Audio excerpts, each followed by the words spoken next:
tema que vamos a estar debatiendo hoy con nuestra invitada especial. Pero dedicamos la primera parte del programa a mirar cómo están los datos del tiempo. Tenemos actualmente una temperatura. Vamos a ver meteorología que nos indica que tenemos una temperatura a estas horas en la mañana. Para hoy se pronostica una máxima de hasta 22 grados. La mínima estimada para el día de hoy es de 12 grados centígrados. Para el mañana viernes se pronostica una máxima de hasta 25 grados. La mínima estimada para el día de mañana será de 17 grados, cielo parcialmente nublado según la Dirección de Meteorología. El sábado, ya el fin de semana, vamos a tener un inicio de jornada fresca a cálida con cielo mayormente nublado, vientos moderados del noreste, máxima de 28 grados, mínima de 20 para el día sábado, y el domingo una máxima de hasta 33 grados con una mínima de 23. Jornada que va a estar cálida, calurosa, con cielo mayormente nublado, vientos moderados del noreste. El lunes retornaríamos a la semana laboral, por así decirlo, con una máxima incluso hasta 34 grados, 18 de mínima, 34 grados de máxima, 18 de mínima.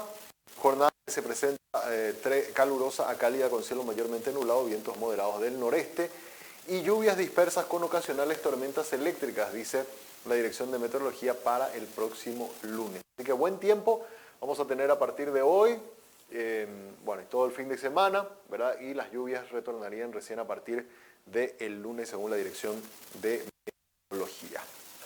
Bueno, ahí está entonces el estado del tiempo, cómo se va a estar comportando. Como siempre, te recordamos que estamos siendo presentados por el Working, un lugar que te invita a que hagas que trabajar sea toda una experiencia, la experiencia de un Coworking Café. Este espacio está abierto de lunes a viernes, a partir de las 8 de la mañana hasta las 19:30 horas en el acceso principal del Paseo La Bandería. Puedes hacer tus reservas a través del 0985-188-188. Es un Coworking Café para conectar, para crear y incorporar un entorno con tecnología nunca vista en Paraguay. Estar cerca de tus clientes y ofrecerles la mejor conexión a tu negocio es lo que impulsa tu crecimiento, por eso elegir la conectividad de Tigo Business con la mejor cobertura para la empresa te conviene mucho más, con atención especializada todos los días del año y el respaldo del mejor equipo. Tigo Business, conexiones que impulsan. Y con Stornia medimos, identificamos, analizamos los intereses y hábitos y necesidades de los consumidores, conectando así la marca con la audiencia mediante contenidos específicos y de valor. Somos contenido, somos innovación, somos Stornia, comunicación estratégica. Contactanos al 0983-946-663 o en @Stornia_PY, nuestra cuenta en el Twitter. Así arrancamos entonces Monitor Económico. Ahora hacemos una brevísima pausa. A la vuelta ya venimos con todos los datos de los indicadores financieros. ¿Qué pasó?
This next part's my favorite part, cause it's time to shine. Gonna do the two-step and cowboy boogie. Grab a sweetheart. En este lugar conectamos, respaldamos y protegemos los recursos que hacen crecer a muchas empresas. Como a la cafetería de Emilia, a quien le brindamos conectividad para que siempre esté cerca de sus clientes. o la importadora de Martín, que puede trabajar desde donde quiere y tiene respaldada y accesible toda su base de datos. Y también a la empresa internacional que dirige Diego, que tiene la seguridad de contar con protección ante ciberataques y así resguardar a la empresa, sus clientes y colaboradores. Porque sin importar si son pequeñas, medianas o grandes, ya son más de 50.000 las empresas que nos eligen para impulsar su crecimiento.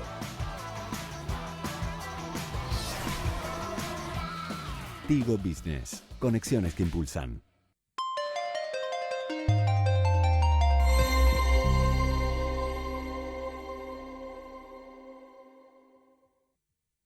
Seguimos en Monitor Económico, vamos rápidamente a los datos de cotización de monedas, de qué manera se están comportando el mercado cambiario en esta jornada de hoy jueves. Tenemos ya los datos de la mesa de cambio que nos permite que el dólar está a 6.870 en la compra, 6.930 en su precio de venta, el real está a 1.290 guaraníes en la compra, 1.350 en la venta, peso argentino está a 23 a la compra, a 30 guaraníes en su precio de venta. El euro está a 7.000 a la compra, 7.550 en su precio de venta. Miremos también mercado internacional, cómo están las materias primas. Ahí tenemos ya $620 el precio por tonelada de la soja, cayendo 1.92. $293 el precio por tonelada del trigo, aumentando 6.70. $244 el precio por tonelada del maíz, aumentando también 2,26. Y por el lado de la importación vemos el petróleo, que tiene hoy el barril WTI un precio de $90.54, prácticamente sin variación. Y una buena noticia todavía, como siempre decimos, se mantiene por debajo de la línea de los $100 por barril. Así que así se está comportando el precio del petróleo WTI en la apertura del mercado internacional, o de la comercialización, un poco por así decirlo, de este producto, este commodity. Vamos ahora rápidamente también a mirar de qué manera se está comportando el mercado bursátil. Tenemos ya volumen negociado en los últimos años. Este es el resumen un poco de cómo vino evolucionando. El año pasado habíamos alcanzado 23.230.000 millones de guaraníes, más o menos unos 3.300 millones de dólares.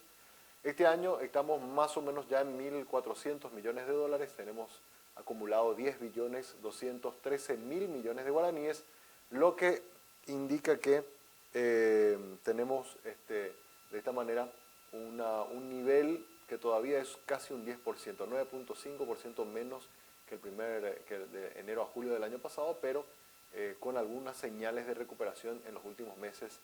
Y todavía a todos los agentes que hemos preguntado del sector del mercado bursátil, ¿verdad?, le hemos preguntado si consideran que podremos alcanzar al cierre de este año la cifra récord que habíamos logrado el año pasado, incluso superarla como se estimaba. Y todos son cautelosos, dicen que no es imposible, pero va a ser bastante complicado. Y todo dependerá de cómo se vaya desarrollando la actividad económica en los próximos meses para igualar nuevamente ese año récord que claramente ahí, como ven en la barra del año 2021, se había logrado el año pasado en negocios del sector del mercado de capitales. Muy bien, hasta aquí entonces el repaso por los indicadores económicos. Hacemos una breve pausa, a la vuelta ya estamos con el análisis del día.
This next part's my favorite part, cause it's time to shine.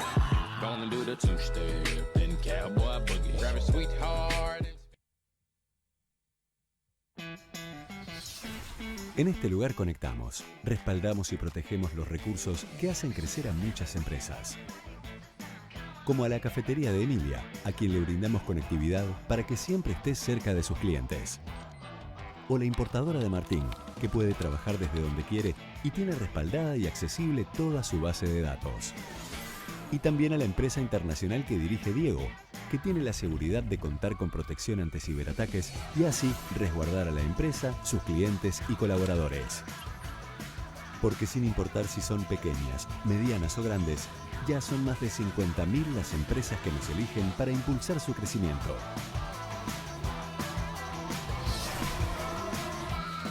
Tigo Business. Conexiones que impulsan.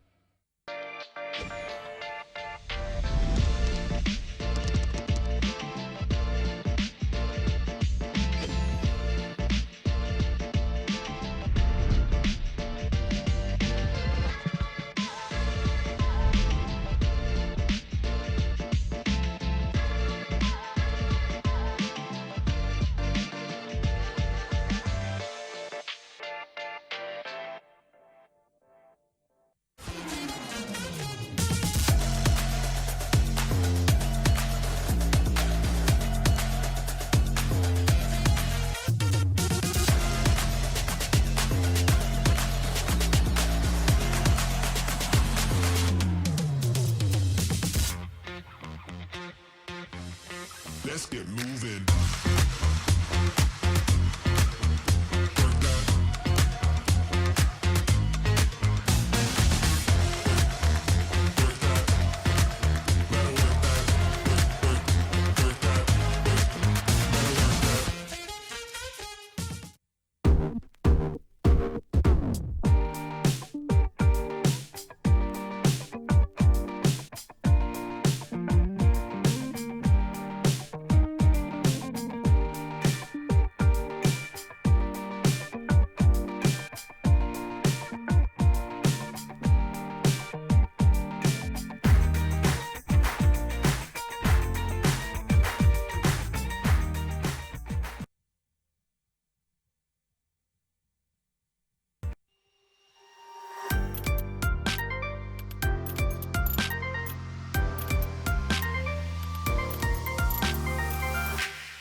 Muy bien, seguimos en Monitor Económico. Estamos viendo imágenes de Ushuaia. Esto es en las Islas Malvinas, nuestro lugar de visita el día de hoy de forma virtual. Ustedes ahí ya están viendo 2 grados centígrados a estas horas. Mucho frío, obviamente eso está muy al extremo sur, en la zona de Tierra del Fuego, ya muy al extremo sur del continente. Las Islas Malvinas, o la Plaza Islas Malvinas, que era lo que recientemente mirábamos, que vamos a seguramente tener un paneo en minutos más, se encuentra en la costanera de Ushuaia, que es lo que estamos viendo en este momento. ¿Ven los vehículos que están circulando? Esa es la costanera de Ushuaia, capital de la provincia de Tierra del Fuego, Antártida e Islas del Antártico Sur, en Argentina, y contiene el mural escultórico Héroes de Malvinas, monumento nacional declarado por ley por ley 25.384, sancionado en noviembre del 2000 y promulgada en el 2001. La plaza y el mural homenajean a los soldados caídos en la guerra de 1982. Recordarán ustedes la guerra que tuvo Argentina, ¿verdad? Con Gran Bretaña en este caso, y fue por las islas, justamente por el dominio de las islas. El monumento y la plaza fueron inaugurados en abril del 1994. Este comenzó a construirse en 1988 por un grupo de jóvenes liderados por el artista Vilma Natero. Luego fue pasado a bronce fundido por Humberto Colatruglio en su broncería artística de la ciudad de Quilmes, provincia de Buenos Aires.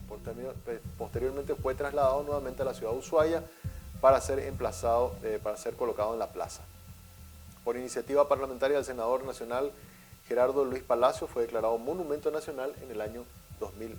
¿Verdad? Estamos viendo acá imágenes entonces de lo que es, esta sería la costanera de las Islas Malvinas, ¿verdad?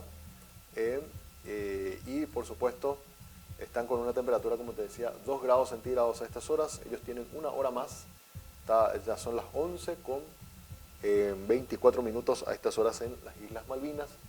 Un lugar realmente interesante y que se ha vuelto en los últimos tiempos en un lugar incluso hasta de visita turística, ¿verdad? Las Islas Malvinas, también conocida en inglés como Falkland Island, es el archipiélago, un archipiélago en América del Sur, situado en el mar Argentino, que es un mar epicontinental entre el Océano Atlántico Sur adyacente a dicho país, a unos 500 kilómetros de la costa del territorio argentino. A diferencia de otras islas más cercanas al continente, las Islas Malvinas no tienen población autónoma, humana autónoma, originaria o indígena. Los primeros visitantes fueron europeos que llegaron durante la conquista europea en América entre los siglos XVI y XVII, de países distantes como Francia, el Reino Unido, España, y desde el siglo XIX el Río de la Plata. Llevaron adelante planes de asentamiento permanentes basados en intereses expansionistas. Imágenes que estamos viendo entonces, Ushuaia, esto es la costanera, que nos permite observar también cómo en este momento se está desarrollando la vida en esa parte del mundo. Realmente hay una imagen muy linda que estamos teniendo en vivo y en directo hoy, Plaza Islas Malvinas en Ushuaia. Estamos observando entonces estas imágenes en vivo en nuestra visita virtual del día de hoy. Vamos a hablar rápidamente a nuestro tema de análisis. Hoy queremos observar los siguientes datos, si nos pueden poner ya los datos de lo que es exportaciones totales. Tenemos acá, estos fueron datos que se dieron a conocer el día de ayer. Exportaciones totales al cierre del mes de julio, enero a julio, acumulan 8.107 millones de dólares. Fueron los ingresos de divisas por exportación, un 2.5% inferior a el mismo periodo del año pasado. Recordemos que ahí vemos en el cuadrito 8.316, eso que está pintado en verde, nos muestra 8.316 millones fue el ingreso de divisas el año pasado por exportación, este año 8.107. Eso equivale entonces a un 2.5% inferior. Si dividimos por tipo de exportación, exportaciones registradas 5.867 millones, las reexportaciones acumulan 1.870 millones y otro tipo de exportaciones 370 millones de dólares, y ahí sale el acumulado o el monto global, que son las exportaciones totales, 8.107. Así entonces, esto fue dato que ayer el Banco Central presentó y que estamos mostrando un poco la manera en la que se están comportando las exportaciones al cierre del mes de julio. Vamos a mirar por rubro. Tenemos también las exportaciones por segmento en la siguiente placa, que nos muestra cómo están algunos de los principales rubros, digamos, de exportación. Granos de soja acumulan ingresos por 1.082 millones, es un 48% menos que el año pasado. Recordando que el año pasado habíamos logrado ya a esta altura del año más de 2.000 millones en ingresos de divisas. Ya estamos hablando de una caída importante. Aceite de soja, un crecimiento del 43%, 411 millones de dólares. Harina de soja, 460 millones de dólares en exportación. El trigo, 77 millones de dólares, 18% más en ingresos. El maíz, 213 millones de dólares, 17% más en ingresos. El arroz, sí, una caída del 6.6%, 169 millones de dólares en exportación. Las carnes están creciendo a un ritmo del 11%. Las divisas han crecido y acumulan 1.129 millones. El cuero, un leve crecimiento, 57.5 millones de dólares al cierre de julio. Materias plásticas, 55 millones de dólares. Hilos y cables, las autopartes, 153 millones de dólares en exportación, un 12% más que el año pasado. Las prendas y demás artículos textiles acumulan un ingreso de divisas por 105 millones, es un 32% más, y el resto de las exportaciones 1.101 millones de dólares, un 29% superior. En lo que tiene que ver con el total sin energía, entonces 5.017 millones, y la energía eléctrica, que son las sesiones de energía que hacemos a las dos entidades binacionales, tanto a través de Itaipú como de Yacyretá, acumulan ingresos de divisas por valor de 850 millones de dólares, que es un 11% menos de lo que habíamos registrado al mismo periodo del año pasado. Acá están entonces los principales rubros de exportación o de ingreso de divisas que tiene el Paraguay y las variaciones que estamos observando en cada uno de estos segmentos.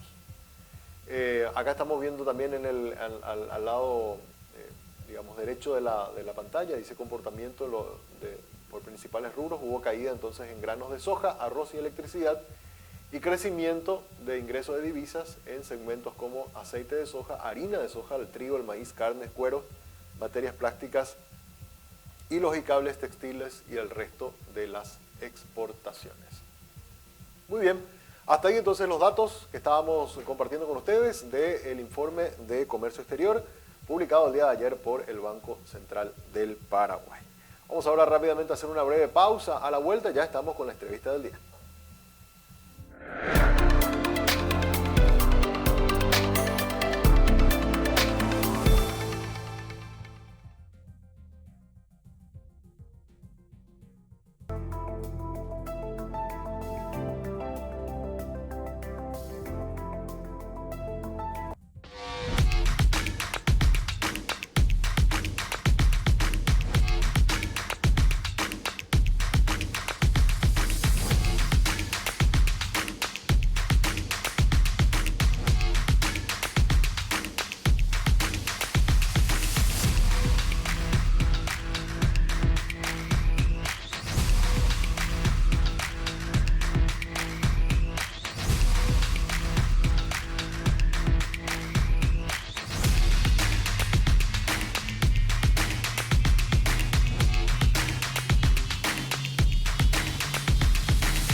This next part's my favorite part, cause it's time to shine.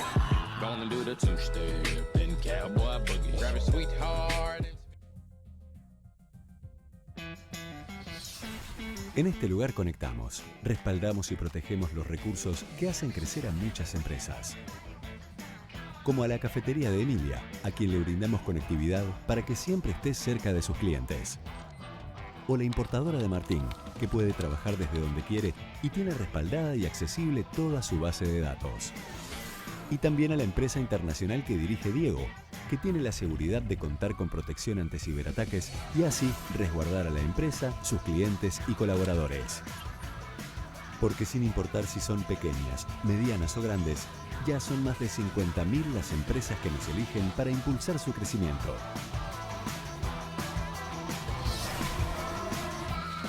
Tigo Business. Conexiones que impulsan.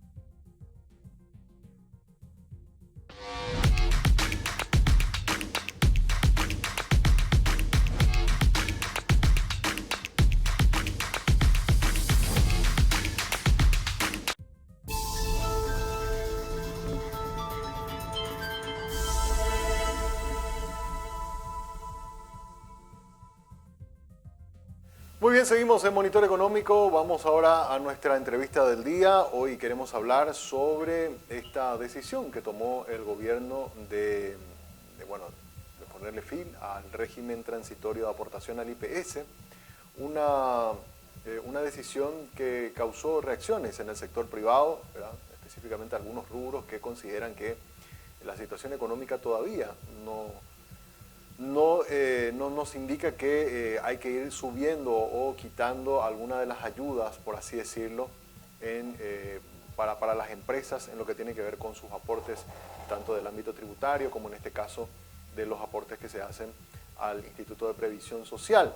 Es por eso que queríamos hablar con una persona que es referente de uno de los segmentos más golpeados justamente por la pandemia, que es Aramí Ojara. Ella es del sector gastronómico, quien ya está con nosotros en línea. ¿Cómo estás, Aramí? Muy buenos días. Muy buenos días, Samu, a la audiencia que nos está también viendo, escuchando. ¿Cómo estás? Un gusto estar contigo hoy. Muy bien, muy agradecidos también por el contacto contigo, Aramí. Y bueno, estuvimos un poco siguiendo las reacciones, las primeras reacciones que ya se dieron tras esta decisión que tomó el Ejecutivo. Y queríamos tu opinión respecto a cómo esto impacta, ¿verdad? Estuvimos viendo los datos también de la actividad económica al cierre de estos primeros 6 meses. Estamos nosotros técnicamente en una situación de recesión, ¿verdad? Hay poco circulante, niveles de inflación bastante altos que están golpeando todavía muy fuerte a la economía y en muchos ámbitos, desde el ámbito financiero o desde el ámbito fiscal en algunos casos y en este que tiene que ver con los aportes obrero-patronal, el Ejecutivo está comenzando a levantar todas aquellas que eran medidas especiales, ¿verdad? Cuando que todavía los efectos del COVID persisten, por así decirlo, en la economía. Y queríamos un poco tu análisis sobre cómo esto impacta a empresas como las de ustedes que están en el sector gastronómico y que fueron una de las más afectadas por los efectos de la pandemia en un contexto en donde todavía la economía muestra señales de caída, Aramí. Bueno, sí. A ver, voy a arrancar haciendo como que una salida para atrás. En el 2020, cuando arranca todo esto de la pandemia, nuestros sectores, ¿verdad? Hotelería, gastronomía, turismo, eventos, entretenimiento, estuvimos trabajando en conjunto los 5 sectores y estuvimos haciendo comunicados incluso en conjunto, ¿verdad? Ya que van muy de la mano, de repente concadenados las actividades económicas, ¿verdad? Entre todos.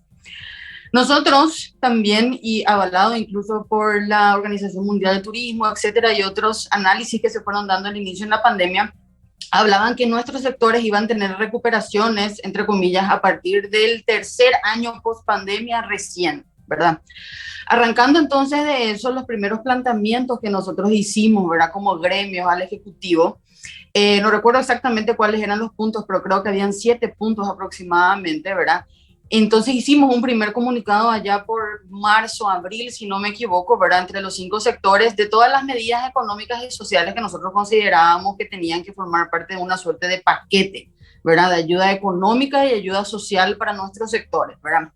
Acá también hago hincapié, ¿verdad? Que siempre también todas las comunicaciones fueron hechas pensando también en proteger lo que sería el sector formal, ¿verdad? Porque si vamos a ser sinceros, ¿verdad? Hay que sincerarnos un poquito, ¿verdad? Que en todos los sectores, incluido el nuestro, pero a nivel nacional, existe un alto índice de informalidad. Entonces, ¿qué significa? Que las empresas formales no tenemos, ¿verdad? Forma muchas veces de competir contra la informalidad, mucho menos en costos, ¿verdad? Y en precios. Porque tenemos dentro de la estructura de los flujos de caja, etcétera, cosas que otras empresas que son informales no las tienen, ¿verdad?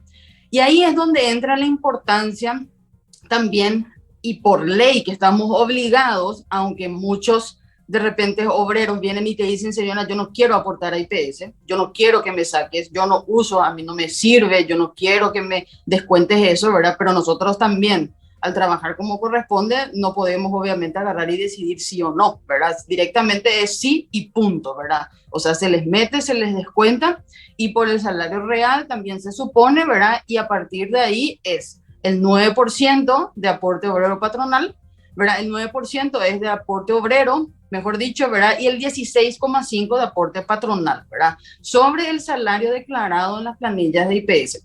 Lo que da que realmente en base, por ejemplo, ¿verdad? Pongamos de ejemplo, en un salario mínimo que ahora mismo encima en julio otra vez subió y subió casi un 12,5 en relación a anteriores subidas que iban en un rango del 4-5% aproximadamente, ¿verdad? Esta vuelta en julio subió un 12,5, ¿verdad? Más o menos, ¿verdad? Lo que era el salario mínimo vigente. En realidad, para las empresas formales esto significa, ¿verdad? Que no es que pagamos 2.550.300 y colita, que es el salario mínimo vigente, ¿verdad? Las empresas formales le tienen que agregar a eso otra vez mínimamente ese 16,5 que es aporte obrero patronal, ¿verdad? Entre otras cosas, ¿verdad? Por ejemplo, bonificaciones, ¿verdad? Familiar, en caso de que tiene hijo, tenés que hacer, ¿verdad? La previsión de lo que sería aguinaldo, la previsión de lo que serían vacaciones, etcétera, ¿verdad? Pero ponerle que le sumamos el 16,5 y unas cositas más, lo que da que para un trabajador formal, con una empresa que está decidida, ¿verdad?, a tener formalizado a toda su gente, en realidad estamos hablando de que lo que nosotros abonamos de forma formal para un trabajador que está con un salario mínimo, en realidad ronda los 3.300.000, 3,5 millones aproximadamente de forma mensual, ¿verdad? Entonces, hago nomás el hincapié y la salvedad de que uno, es un monto súper alto que tenemos, ¿verdad? Por eso es que de repente no estamos muy de acuerdo cuando hay así conversaciones que dicen en Paraguay es barato, que la mano de obra es barata, que los impuestos también son baratos, etcétera, ¿verdad? Porque cuando vamos sumando muchas cosas que están dentro de reglamentaciones vigentes, ¿verdad? No es simplemente, mira, el sueldo mínimo es súper bajo, ¿verdad? No, si quieres cumplir realmente las cosas, no es que es súper bajo nomás el sueldo mínimo y con eso ya termina todo. No, mira, el 10% nomás es el IVA. No, mira tal cosa, ¿verdad? No funciona de esa manera. Entonces, uno de los grandes costos fijos que uno tiene y que tiene que asumir es justamente el tema IPS. Entonces, de ahí, parte del paquete que habíamos presentado a inicios del 2020, cuando se declaró la pandemia, decía que, o bien, uno luego era el tema del subsidio, que eso se consiguió después de hacer lobby, el subsidio para trabajadores suspendidos formales, que en síntesis fue el 50% de un salario mínimo vigente. Y ahí empezó todo el tema que capaz recordarán ustedes, de que, a ver, espera un ratito, ¿verdad? El trabajador formal, que hace rato que está también aportando dentro de lo que sería este sistema, ¿verdad? Que es obligatorio, ¿verdad? El tema del aporte va a cobrar el 50% del salario mínimo vigente, por más que figure con otro salario dentro de IPS, cuando que, y hacíamos la comparación, el trabajador del sector público en realidad va a cobrar el 100% de su salario sin irse a trabajar incluso. Y a nosotros nos están pidiendo que vengan a trabajar, que trabajen otra vez en cuadrillas, que veamos incluso cómo solucionar lo del tema de las cuadrillas. Eso ya quedaba a merced nuestro porque ninguna solución nos daban, simplemente fue una bajada, trabajen en cuadrilla y punto, ¿verdad? Entonces, en ese sentido, uno fue el tema del subsidio, que tampoco estuvimos de acuerdo, pero bueno, es lo que había y es lo que se terminó haciendo, el 50% del mínimo vigente en ese momento. Y por otro lado, una suspensión, exoneración o prórroga o hacer algo respecto a ese 16,5 de aporte obrero patronal, ¿verdad? Eso no sucedió durante todo el 2020. Estuvimos detrás de eso y no salió una sola resolución al respecto del 2020. Entonces la gente o suspendía y por ende entonces no abonaba lo que era el tema de IPS porque los trabajadores estaban suspendidos, entonces como que no sumabas nada entonces en el tema del cierre, ¿verdad? Del mes de aporte de IPS, pero a medida que te ibas reactivando trabajadores, obviamente volvía a correr el tema del 16,5 sobre cada salario declarado, ¿verdad?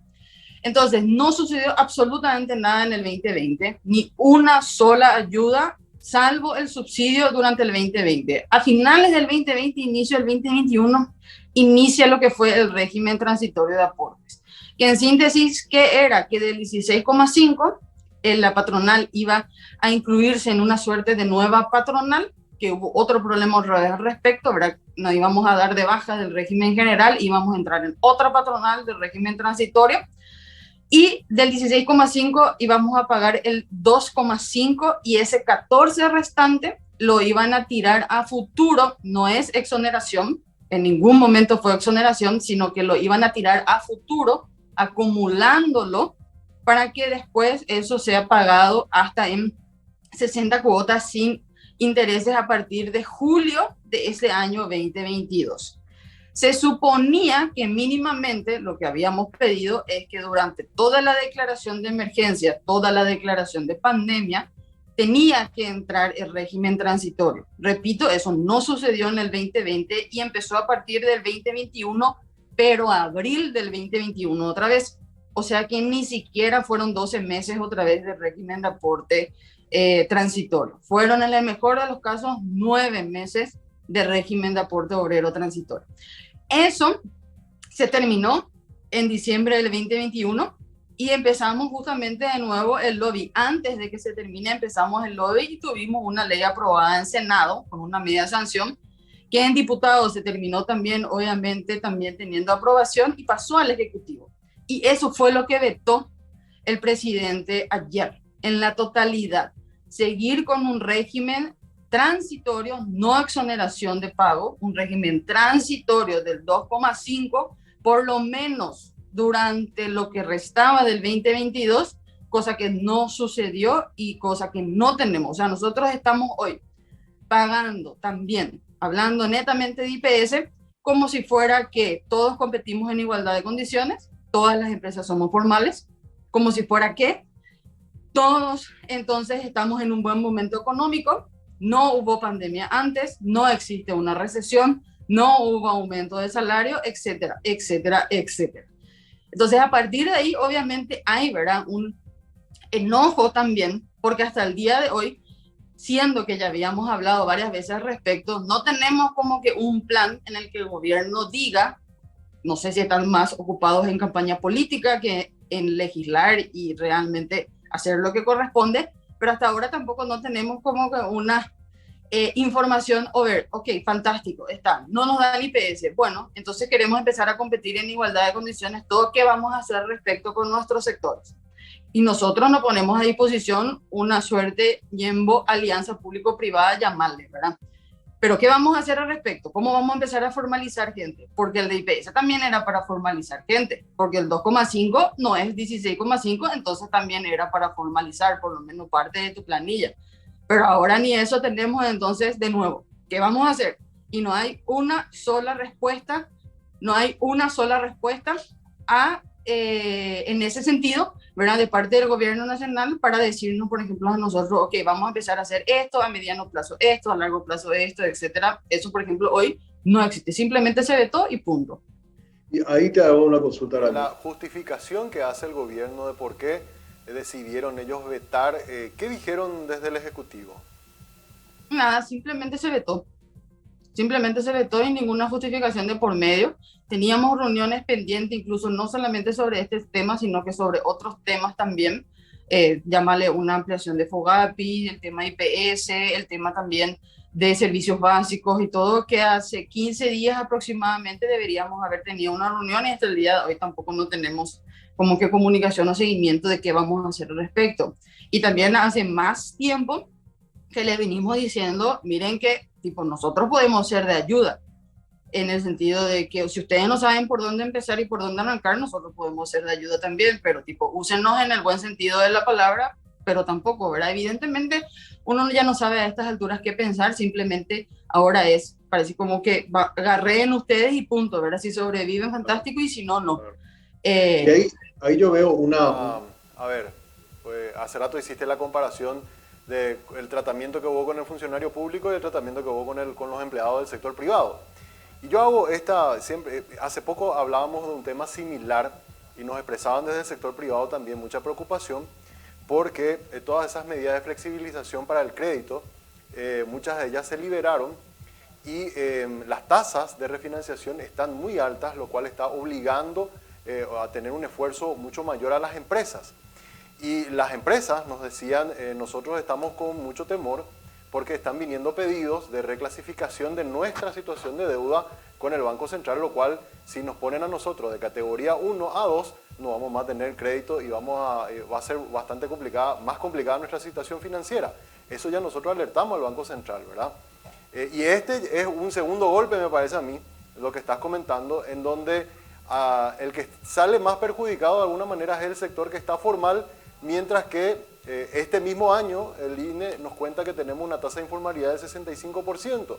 Lo que uno se pregunta es por qué al sector que está formal se le aprieta, se lo golpea, se lo maltrata, ¿verdad? Y es que casi como que lo están empujando a que no tenga más alternativa que volverse informal, Arami. Sí, realmente a estas alturas, ¿verdad? Ante la pregunta de mucha gente dentro del gremio, incluso de, bueno, ¿y cuál lo que es la facilidad o la finalidad entonces de formalizarnos como se nos pide si finalmente tengo que competir con alguien que está cerca mío, que no tiene INAN, que no tiene manipulación de alimentos, que no tiene controles, que no tiene tecnólogos, que ni siquiera le mete IPS a su gente, que le paga 100,000 guaraníes en la semana por trabajar, ¿verdad? ¿Cuál es lo que es entonces? O sea, ¿qué es lo que hago yo tratando de competir con este que se me pone acá cerquita, ¿verdad? Y hace lo mismo que yo hago, ¿verdad? Entonces yo no puedo competir hablándote mal y pronto, ¿verdad? Te pongo un ejemplo de una pizza, ¿verdad?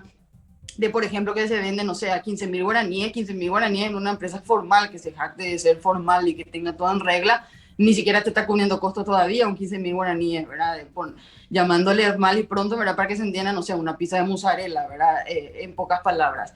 Entonces, mucha gente nos pregunta y me dice, ¿verdad? Y bueno, decime, Ara, ¿por qué yo debería ser formal entonces, ¿verdad? Y al inicio era todo muy lindo, tipo, bueno, tipo, aguanten, vamos a ver qué negociamos, esperen, no sé qué, esto y que aquello, ¿verdad? Pero hoy día yo ya no tengo más nada que decir. O sea, si una persona viene y una empresa viene y me dice, ¿verdad? Tipo, ahora, ¿por qué yo debería ser formal? O sea, ¿por qué tendría que formalizarme si me están hablando que hay un índice de evasión de 65%, poco o nada se hace al respecto? Ya me sacaron todos los beneficios de como empresa formal, para que incluso voy a facturar mis productos, para que me voy a poner en el set en la set para facturar mis productos, ¿verdad? Yo ya no tengo más nada que decir al respecto. Y bueno, che papá, literal no tengo más nada, no sé qué decirte. Si para vos te conviene ahora mismo de formal pasar a ser informal, y bueno, no, culpa tuya no va a ser, no estoy haciendo apología tampoco a la informalidad, pero si el gobierno, que es el encargado de darte las herramientas para que vos subsistas y puedas dar fuente de trabajo a un sector encima que es mi pymes, que representa más del 80% de la economía, que a su vez da otra vez fuente de trabajo a más del 80% de la población económicamente activa, entonces no sé qué decirte. Volvete informal si no te queda de otra, porque tampoco nadie está acá para ser guerrero y no tener la compañía, ¿verdad?, del Estado, que es el que más grande te tiene que llegar a sostener. Entonces, bueno, no hay respuestas hoy día dentro de los gremios, ¿verdad? ¿Queremos competir en igualdad de condiciones? Obvio, claro que sí. Pero si no hay compañía, ¿verdad?, y si no hay seguimiento de parte del Estado, porque nosotros no somos tampoco policías para estar yendo a cerrar ningún tipo de empresas, negocios, etcétera. Entonces, bueno, nada no podemos hacer al respecto realmente. Totalmente. A mí, por lo menos, no me han podido responder desde el Ministerio de Hacienda, y que yo he preguntado varias veces y lo quiero exponer de nuevo ahora a mí, es la siguiente comparación nomás. Vos sabés que, ¿verdad?, nosotros hace 2 o 3 años venimos cerrando todos los años con un permiso especial del Congreso, venimos cerrando un presupuesto con déficit fiscal por sobre lo que dice la Ley de Responsabilidad Fiscal. El argumento que tiene el Ministerio de Hacienda es que la economía no está bien, que el efecto de la pandemia dura 4 años, ¿verdad?, y que ellos creen que, y se pusieron como meta en 2024, normalizar, digamos, el cumplimiento de esa ley.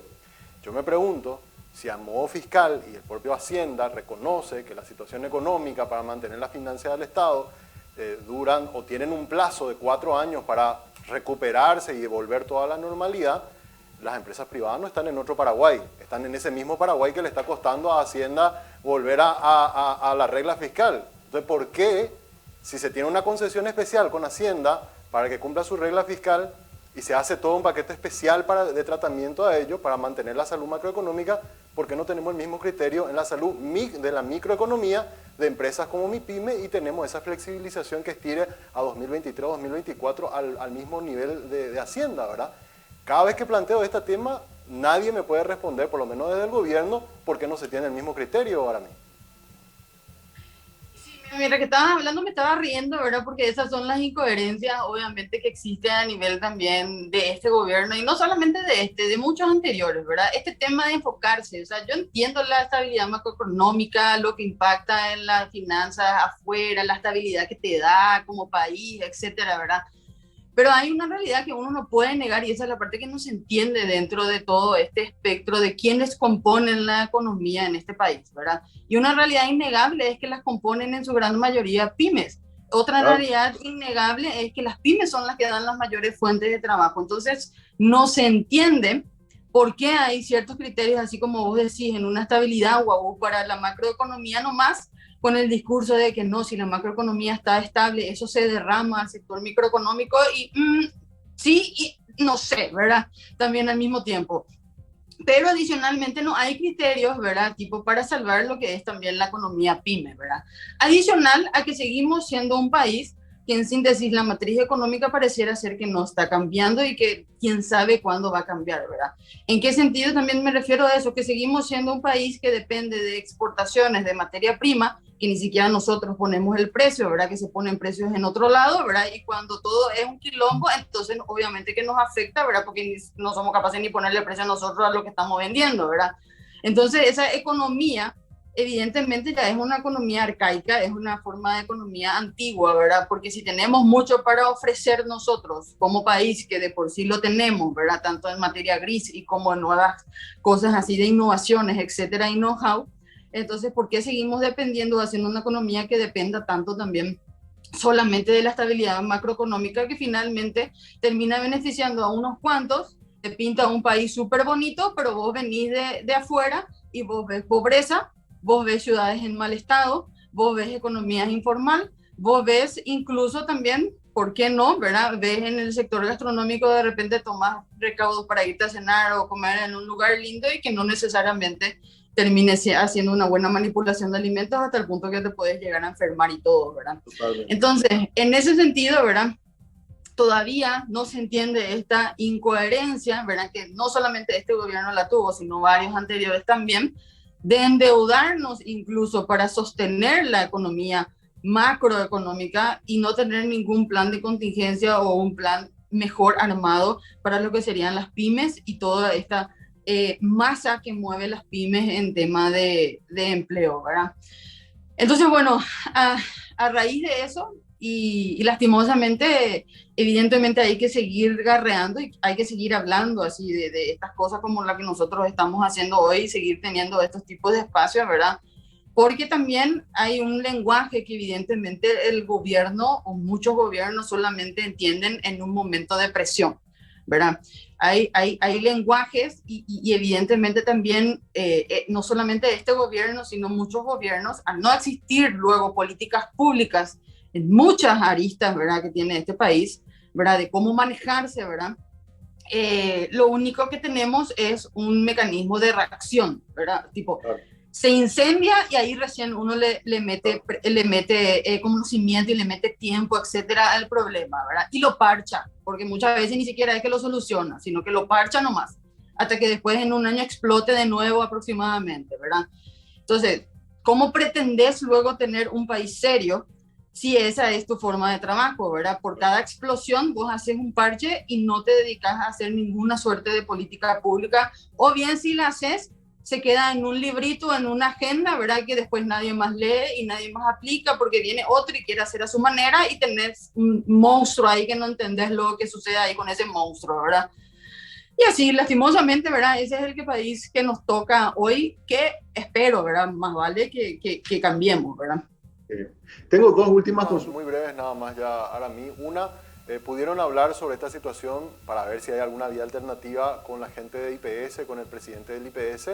Y dos, cerramos ya la primera semestre de este año. ¿Cómo están cerrando el sector gastronómico? Bueno, sobre la primera consulta, yo tengo como que una suerte yo personalmente tengo una suerte de pelea luego con la gente de IPS y con la gente del consejo de IPS, ¿verdad? Uno luego mínimamente por inutilidad, ¿verdad? El representante que se supone que es de la parte de nosotros, ¿verdad? Patronales, ¿verdad? Es también elegido a dedo, todos son elegidos a dedo dentro de ese consejo, ¿verdad? También adicional al presidente de IPS, que es puesto, ¿verdad? Obviamente por el presidente, ¿verdad? Siendo que IPS en realidad subsiste por sus aportantes, que ni siquiera tienen voz y votos en hacer absolutamente nada, ¿verdad? Dentro de IPS. Para darte un ejemplo, ¿verdad? Del impacto, ¿verdad? De lo que significó el régimen transitorio, ¿verdad? A hoy en IPS, ni siquiera estamos hablando, ¿verdad? De 100 empresas que se acogieron también, incluso por una falta de campaña de información, etcétera, etcétera, ¿verdad? Creo que fueron 87 empresas nada más las que se acogieron ahora mismo al régimen de IPS. La intención era hacer una mejor campaña para que esta vuelta con la extensión, entonces más empresas se acojan a esto. Y finalmente, ¿verdad? Esas 87 empresas que finalmente se acogieron al régimen no representan, ¿verdad? Este pago que está diferido, que lo vamos a ir haciendo también, obviamente, quiero recargar eso porque no es exoneración, no representa, creo que ni 1.5 millones de dólares en lo que serían las arcas UAU de IPS, ¿verdad? O sea, IPS en su momento también hablaba de que supuestamente IPS se iba a tambalear por este 1,5, ¿verdad? Y que si ampliábamos podía ser un 2 millones de dólares, ¿verdad? Se iba a tambalear y que por poco luego pareciera ser que IPS iba a quebrar si el régimen transitorio, ¿verdad? Se iba a dar de esta manera, ¿verdad? Pero por otro lado, ¿verdad? Vos te enterás otra vez y salen, ¿verdad? Las informaciones de las licitaciones amañadas por más de 2 millones de dólares, las licitaciones que están dirigidas por más de 2 millones de dólares, etcétera, ¿verdad? Y aparte ahí es donde es todo muy incoherente y hay veces que uno se ríe, pero se ríe ya de rabia, ¿verdad? Porque te dicen una cosa para proteger al sector formal y finalmente ellos dentro del consejo te terminan aprobando y haciendo otras, todas cosas, ¿verdad? Que impactan peor otra vez en la finanza de lo que sería un régimen transitorio para las empresas. Eso por un lado, ¿verdad? Y por otro lado, el tema del cierre, ¿verdad? Dentro de que consultaste de lo que sería el sector. Dentro de todo se calcula ¿verdad? Que en este sector, porque no tenemos datos así muy certeros, salvo estudios del INE de impacto, ¿verdad? Que lo hicieron también en pandemia incluso, ¿verdad? Y ahora estamos esperando por eso justamente el censo nacional, ¿verdad? Para volver a medir el impacto, pero ya más real, intangible de nuestros sectores, ¿verdad? Que tenemos, ¿verdad? En la economía, etcétera. Se hablaba que en pandemia este sector representaba aproximadamente unos 350.000 puestos laborales en toda su cadena, ¿verdad? A nivel nacional. Esto es muchísima gente, ¿verdad? Dentro de eso, entonces, esperando, ¿verdad? Y teniendo para hablar entonces de datos concretos, estamos viendo, ¿verdad? Porque hay también unos márgenes de empresas, ¿verdad? Que estaban inscritas, etcétera. Pero también, obviamente, descubrimos que hay ciertas empresas que no estaban bien inscritas, que no estaban bien inscritas en los códigos correspondientes a los sectores, etcétera, ¿verdad? Y eso se fue subsanando y se está subsanando luego también, ¿verdad? De a poco, pero se está subsanando.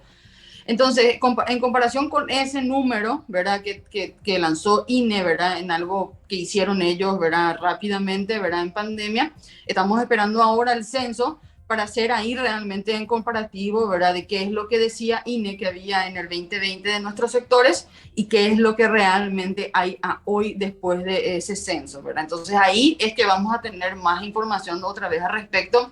Y créeme y te pongo la firma de que si en el censo nacional sale que la gastronomía en toda su cadena, no solo la gastronomía, hotelería, turismo, eventos, entretenimiento, ¿verdad? Sale que en toda la cadena nosotros representamos mínimamente otra vez dentro del sector terciario de servicios, mínimamente representamos por lo menos un 15% de la economía, un 20% de la economía y en sector laboral mínimamente otra vez representamos por lo menos 300.000 personas. Yo te pongo la firma que con esos datos nos van a tener muchísimo tiempo a los referentes, todo el tiempo en diario y en prensa, exigiendo lo que corresponde para hacer sobrevivir y trabajar dignamente y de forma formal y en igualdad de condiciones a todos aquellos que estemos dentro de ese sector. Te pongo la firma que sí, ese es nuestro impacto. Nos van a ver nuestras caras muy a menudo luego en prensa pidiendo hacer cosas al respecto. Totalmente. Ahora, a mí te agradezco mucho tu tiempo. Gracias por compartir estas reflexiones con nosotros. Gracias, Samuel. A las órdenes siempre también para ustedes. Un abrazo grande. Gracias, Aramí Ojara, del sector gastronómico, conversando hoy con nosotros aquí en Monitor Económico. Y con esta nota, que la extendimos un poco por la importancia del tema, vamos cerrando el programa agradeciendo a ustedes por su sintonía. Nos reencontraremos mañana nuevamente aquí a las 10 de la mañana para hacer Monitor Económico.